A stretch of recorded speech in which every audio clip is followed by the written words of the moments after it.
Hello, welcome to Shrink Wrap. I'm Szifra Birke, and today I have with me a really exciting person to talk about what I think is a compellingly interesting topic, which is your financial advisor working in your best interest? Gavin Morrisey has lots of titles, and you'll see them under his under his name, or next to his name when he's on. He's an attorney, he's a tax expert, he's a financial wealth management expert. Gavin was the senior vice president at Commonwealth Financial Network in wealth management. Is that? That's right. And is now, I may need to look at this, and is now the managing partner of Financial Strategy Associates. It's a wealth management firm in Needham, Massachusetts. So welcome, Gavin. Thank you. Delighted that we're getting the chance to do this. Yep. Given your recent article in the New York Times was where really I was inspired to ask you to come in and talk about this, which is, what is it about, what would we say, like the whole wealth management industry that makes us ask the question, is your financial advisor working in your best interest? Well, it's an interesting question, but it's more so built upon the confusion that that's grown throughout this industry. People are having a hard time deciphering all the rules, the regulations. What is a financial advisor? There are a lot of monikers in this industry. They're called wealth managers, they're called financial advisors. Some people refer to stockbrokers still, some people, financial advisors, portfolio managers.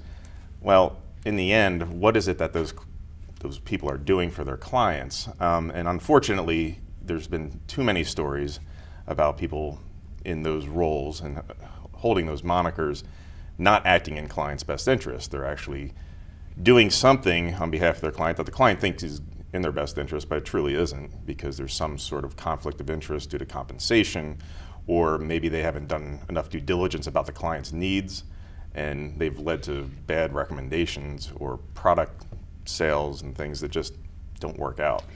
So is it fair to say then that if I'm one of these professionals, whatever my title is, I'm a wealth manager, or I'm a whatever I am, yeah, that you're my client, you want these certain allocations, distributions, whatever, and there's a stock or a bond or a something that would be reasonable for you, and I, as the advisor, get to choose between and among these several different ones, and some of them give me a commission, some right. of them give me a small commission, a bigger commission, and so I'm now in a conflict of interest, right. potentially.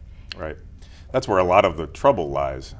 You could have two products to do similar things on behalf of the client, but if one of those two products happens to have a better commission to the advisor, broker, whatever it is that's selling that product, unfortunately you see too many instances where the choice will be made where it benefits the advisor more than the client, and that's the inherent conflict within the industry that occurs. Right, and you can see how that would happen.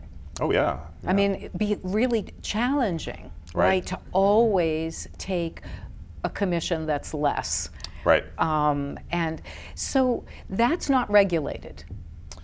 No, it's not, and it leads into the discussion of fiduciary standards versus suitability standards, and I'm sure we'll get into some of that, but that is the heart of the issue. There is no law or rule or regulation saying that someone selling a product has to sell the product that provides the lowest commission to the advisor.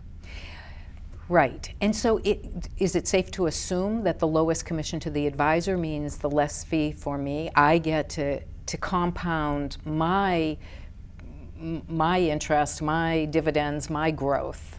Yeah, it's very likely that the higher commission product, out of all the choices to be made, is going to carry a higher expense to the client. The compensation has to come from somewhere, right? And so the expense of paying the commission is part of that product. And I think, I don't know the numbers, and maybe you do, but my understanding of compounding is that the more that I lose in these fees, or the more I pay in fees, the shockingly, how do I want to even say this? The amount of money I end up at retirement is shockingly less than I would have ever anticipated, just because of these little incremental fees that my advisors are taking. Oh, sure, and I'm sure you can find studies and examples that have been well founded that show a 1% increase in expense year over year for the next 30 years is going to lead to that significant difference in what that nest egg will look like. Yeah. Like if we're talking about $1 million that you might have had, it might be like 600,000 or 500,000, like crazy numbers. Yeah, well, that is the compounding that you suggested. It's year over year, 1% a year over time, and the long-term investor is going to pay hundreds of thousands of dollars in fees. Yeah, and that's the thing I think our viewers need to understand. And if they want a comedic look at this, it turns out John Oliver has done a huge amount. Do you know about this? That he's got like all of these pieces on personal finance that are really, I mean, some of them are pretty crude, but they're pretty funny about this very topic. Yeah. So if you Google John Oliver, I actually wrote it down, John Oliver, Fiduciary in the Retirement Challenge, that was one. Yeah. So in 5 minutes, people can get a recap in a different way. Yeah, they can. A very different look at it. Yeah. A very different look at it, right. But the numbers were there. Yeah. So fiduciary versus suitability. Is it important for our viewers to know something about that? Yeah, absolutely. I think it's probably the most important thing that they should remember about any of this discussion is when working with an advisor, they need to understand to what standard is that advisor being held. Are they considering themselves a fiduciary and holding themselves out as that? And if they are, that means they always put the client's best interest first. If they're not willing to serve as a fiduciary, keeping their client's best interest in mind at all times, then they're held to something called a suitability standard. And the suitability standard just says, is whatever is being recommended or sold at that point in time a suitable investment for that particular client? Now, it may sound like semantics, but it's really not, because, you can sell them think about a car, right?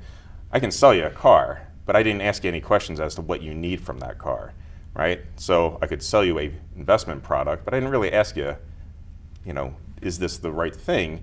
All I know is that because of your age, the amount that you have to invest, and possibly your time horizon, well, this product makes sense. That means it's suitable for you, right? Whereas fiduciaries, they dig a little deeper. They're goal-based planning. They're trying to understand what is it the client needs to have happen, and then as a fiduciary, how can I guide them to that, reaching that goal?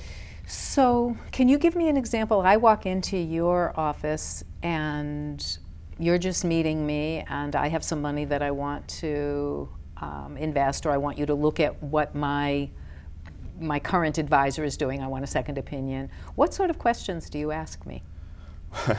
Well, it's a really interesting part of, I've actually made people upset, when they come to see me, because I think because of previous experiences with other people, they're expecting that I'm going to immediately start telling them, well, this is how we need to invest, this is what we need to do, and don't worry about it.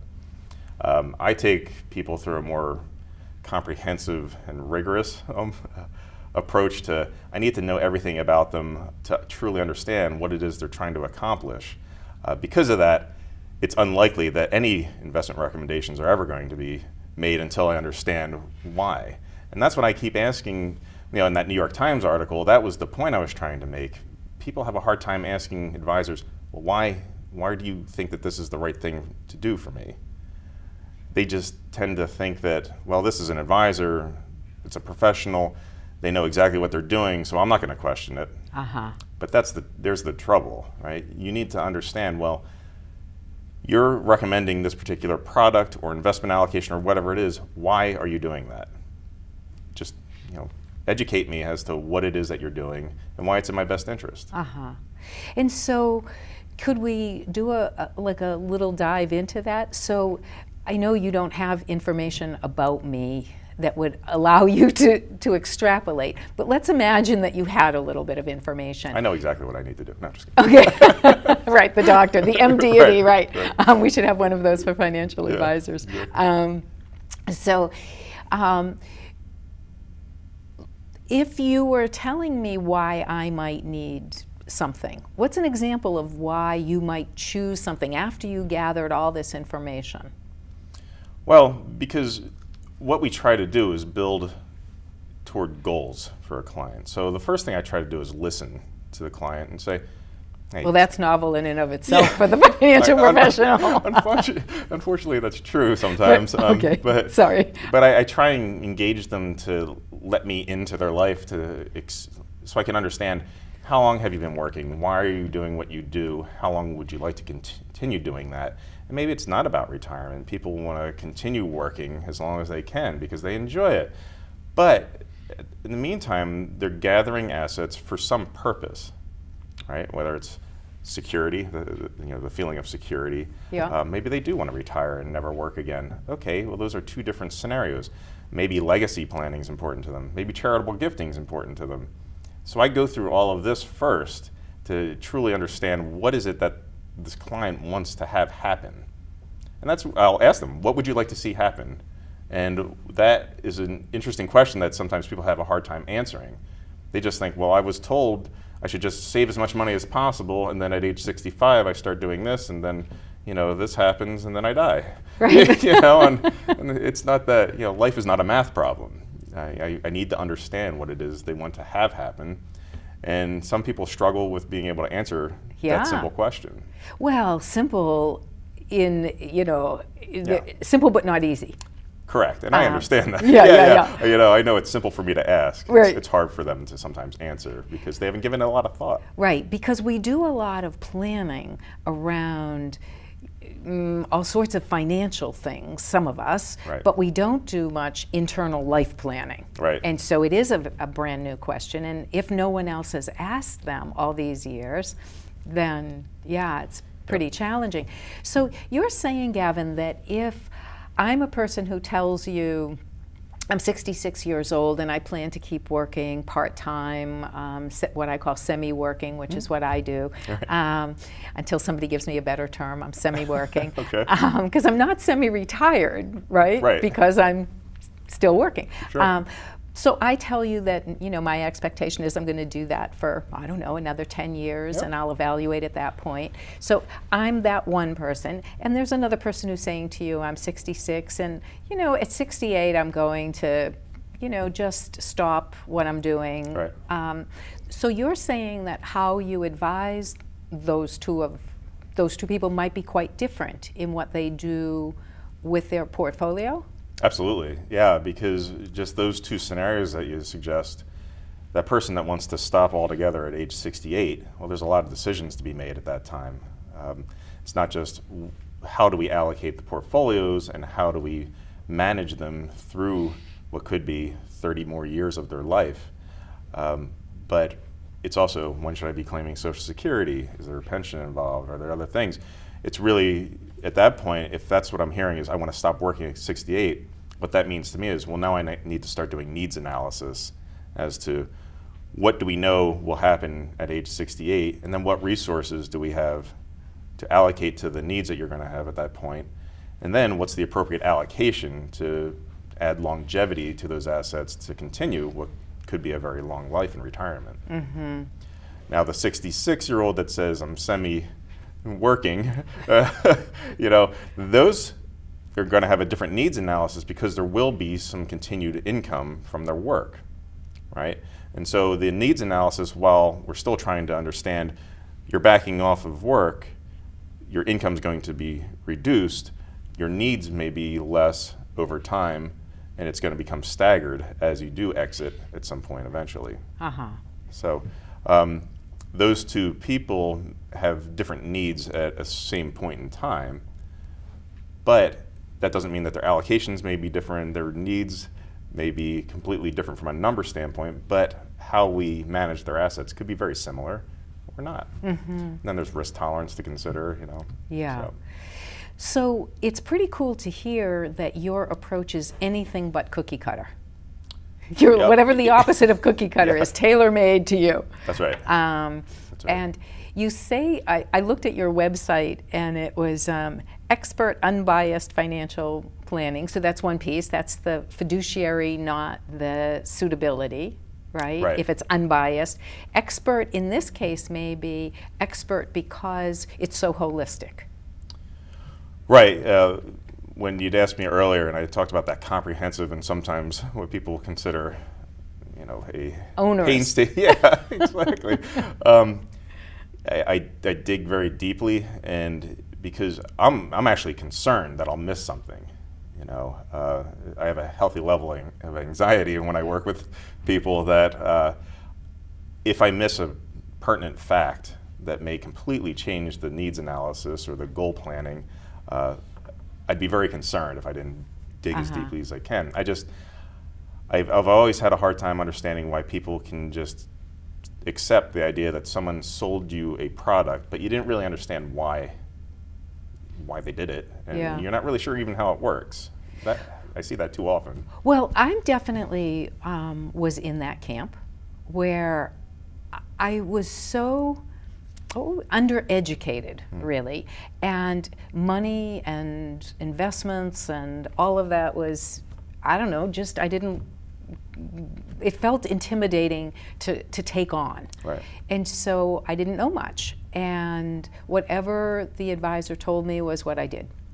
And looking back, I lost a lot of money relative to what I had. I mean, it wasn't a lot of money compared to people who have a lot of money.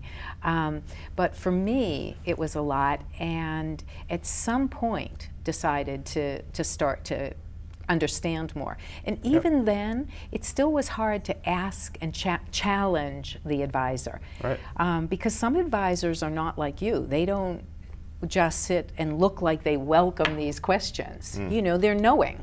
Right. They're knowing, and they're whatever that is. Yeah. So it didn't feel as, the doors weren't as open. They weren't opening those doors. So it's easy to just back off. So I think helping people, and this is where my work and yours intersect a lot, which is how do you help someone craft a conversation? How do you help them get more comfortable in what feels to them like a very difficult, demanding conversation to begin?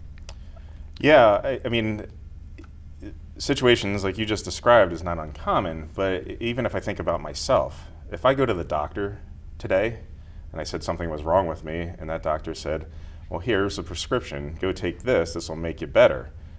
I wouldn't, I'm guilty of the same type of thing. I would say, okay, well, you're the doctor, you must know what you're talking about, I'm going to go and take this because you told me to. It's not uncommon with the financial advisory world too. People ask for advice, they get it, they assume that that's the right thing, and they go and follow it. Yeah. So we're really, the big takeaway on this show today is to have people superimpose a question mark on that advice that they're getting. Yep. And the most powerful question they have is why. When someone says, well, I want you to buy this, why? Or I want you to change what you're doing today to make it look like what I want to do. Well, why? Explain to me why this is beneficial to me.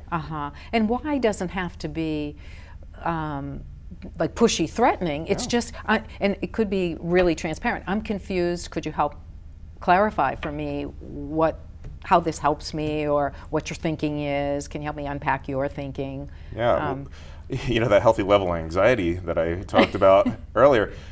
When I have interactions with clients, when they won't ask questions, I get concerned because I don't know if they're actually understanding what I'm saying.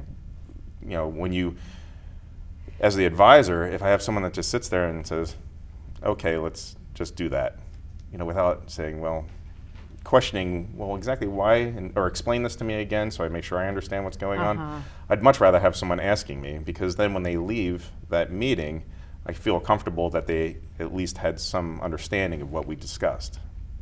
Yeah, so that may be something, as people think about looking for advisors, is your advisor somebody who wishes you would ask questions Right. and who invites them and who would feel even better with questions than just swallowing it whole? Yeah. So any other thoughts on what people could or should look for in an advisor, like someone who invites questions? Well, I think it's that going back to that fiduciary discussion, I think it's a very good question to ask. Say, would you consider yourself a fiduciary? Meaning, do you hold yourself out as a fiduciary for your clients? If that's an uncomfortable question for the advisor, it's likely they don't. Right? That means that there may be a conflict of interest at some point down the line. Now, and I'm not trying to be disparaging of people that don't hold themselves because there's great professionals that may not consider themselves as fiduciaries.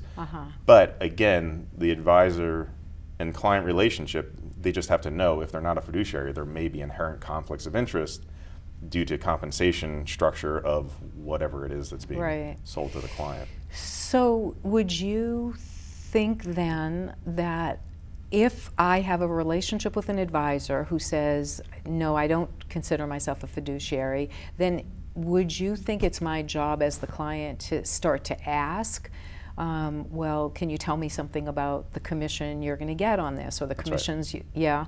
I think that's exactly what they should do. Say, well, okay, they may like the advisor, and they may consider the advice that they're receiving at the time to be good, and it may well be good. But it's also a good question to say, well, how much money do you get paid for doing what you're proposing?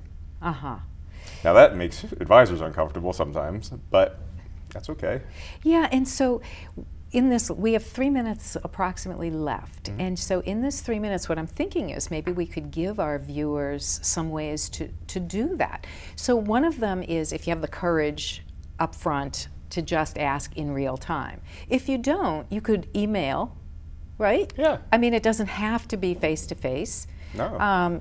And I mean, the nice thing about face-to-face is you get to watch your advisor and you get to see it. Do they start to squirm really hard, which makes you feel like, ooh, there's something shady here and they've been making a lot of money off of me and I don't like it. Right. Or do they say, well, yes, I do get a commission and here's how much and here's the reason why I'm choosing this versus that. Right. Because I'd get even more commission, honestly, if I chose this, but I didn't. Or I get less commission on that, but I think this is a better product for you because. So you get to watch their ethics in action, maybe. Or something. I don't know. Yeah, and I'm not trying to demonize the idea of a commission to be paid, but I think it's reasonable for someone that's going to earn that commission to explain why they're earning it. Right. And so why do some people work in that arena why isn't everybody a fiduciary? Well, that's a really good question, and I probably can't answer it very well, but I think it's just because the industry is actually transforming. It used to be, remember back in the days when everyone was called a stockbroker, everything was a commission-based type of relationship. Right. Well, that transformed into this advisory role, but there was still a commission piece to all of it. I don't know, but I think that the transparency that you're going to see in the future in this industry is going to be very healthy for the industry.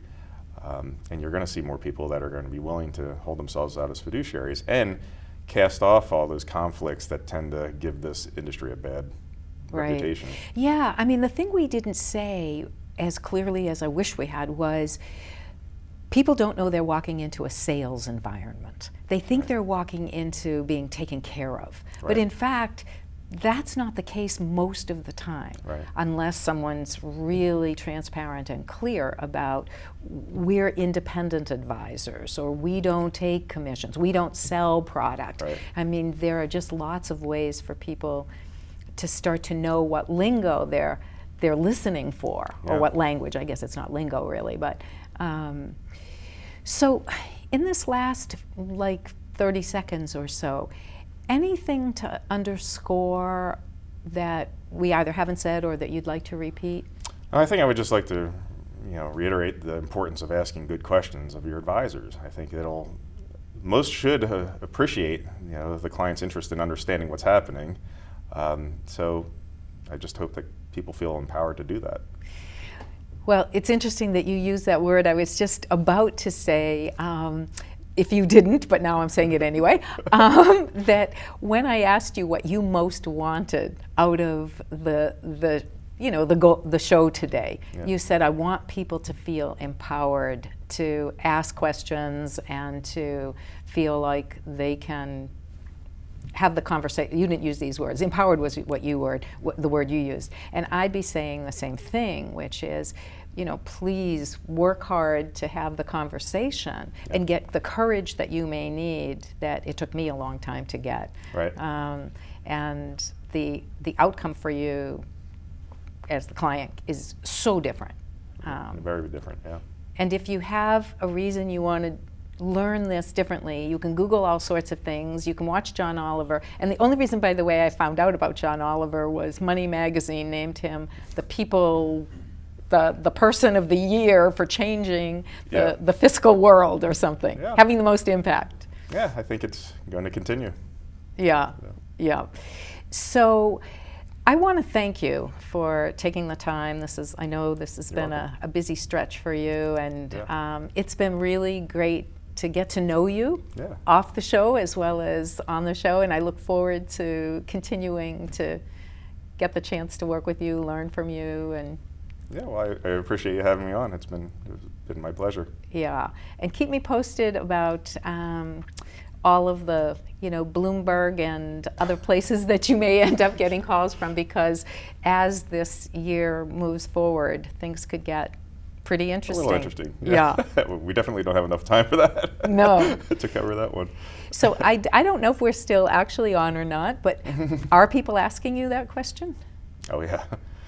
Yeah, the first question was at 12:20 a.m. the morning after the election. So, people are very concerned and wondering what this means to them. So. And do you have a sense of whether your work is different? Because right now, is your work different? It is. It's actually calming people